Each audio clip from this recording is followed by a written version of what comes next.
شروع اللہ کا نام لے کر جو بڑا مہربان نہایت رحم والا ہے۔ یہ ایک سورہ ہے جس کو ہم نے نازل کیا اور اس کے احکام کو فرض کر دیا اور اس میں صاف صاف آیتیں نازل کی تاکہ تم یاد رکھو۔ بدکاری کرنے والی عورت اور بدکاری کرنے والا مرد جب ان کی بدکاری ثابت ہو جائے تو دونوں میں سے ہر ایک کو 100 درے مارو، اور اگر تم اللہ اور روز آخر پر ایمان رکھتے ہو تو اللہ کے قانون کو نافذ کرنے میں تمہیں ان پر ہرگز ترس نہ آئے، اور چاہیے کہ ان کی سزا کے وقت مسلمانوں کی ایک جماعت بھی موجود ہو۔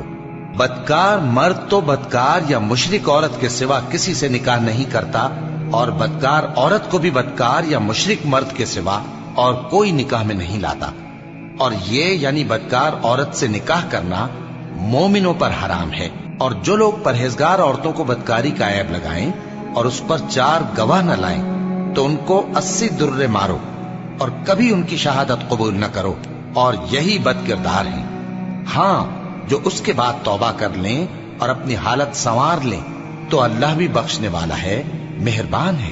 اور جو لوگ اپنی بیویوں پر بدکاری کی تہمت لگائیں اور خود ان کے سوا اور گواہ نہ ہوں تو ہر ایک کی شہادت یہ ہے کہ پہلے تو 4 بار اللہ کی قسم کھائے کہ بے شک وہ سچا ہے، اور 5ویں بار یہ کہے کہ اگر وہ جھوٹا ہو تو اس پر اللہ کی لعنت۔ اور عورت سے سزا کو یہ بات ٹال سکتی ہے کہ وہ پہلے 4 بار اللہ کی قسم کھائے کہ بے شک یہ جھوٹا ہے، اور 5ویں دفعہ یوں کہے کہ اگر یہ سچا ہو تو مجھ پر اللہ کا غضب نازل ہو۔ اور اگر تم پر اللہ کا فضل اور اس کی مہربانی نہ ہوتی تو بہت سی خرابیاں پیدا ہو جاتی۔ اور یہ کہ اللہ توبہ قبول کرنے والا ہے، حکیم ہے۔ جن لوگوں نے یہ بہتان باندھا ہے وہ تمہیں میں سے ایک جماعت ہے، اس کو اپنے حق میں برا نہ سمجھنا، بلکہ وہ تمہارے لیے اچھا ہے۔ ان میں سے جس شخص نے گناہ کا جتنا حصہ لیا اس کے لیے اتنا وبال ہے، اور جس نے ان میں سے اس بہتان کا بڑا بوجھ اٹھایا ہے اس کو بڑا عذاب ہوگا۔ جب تم نے وہ بات سنی تھی تو مومن مردوں اور عورتوں نے کیوں اپنے دلوں میں نیک گمان نہ کیا، اور کیوں نہ کہہ دیا کہ یہ کھلم کھلا بہتان ہے؟ یہ بہتان لگانے والے اپنی بات کی تصدیق کے لیے 4 گواہ کیوں نہ لائے؟ تو جب یہ گواہ نہیں لا سکے تو اللہ کے نزدیک یہی جھوٹے ہیں۔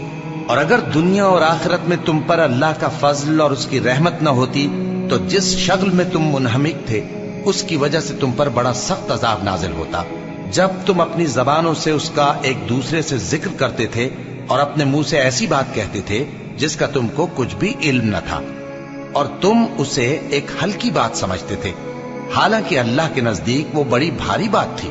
اور جب تم نے اسے سنا تھا تو کیوں نہ کہہ دیا کہ ہمیں شایع نہیں کہ ایسی بات زبان پر لائیں؟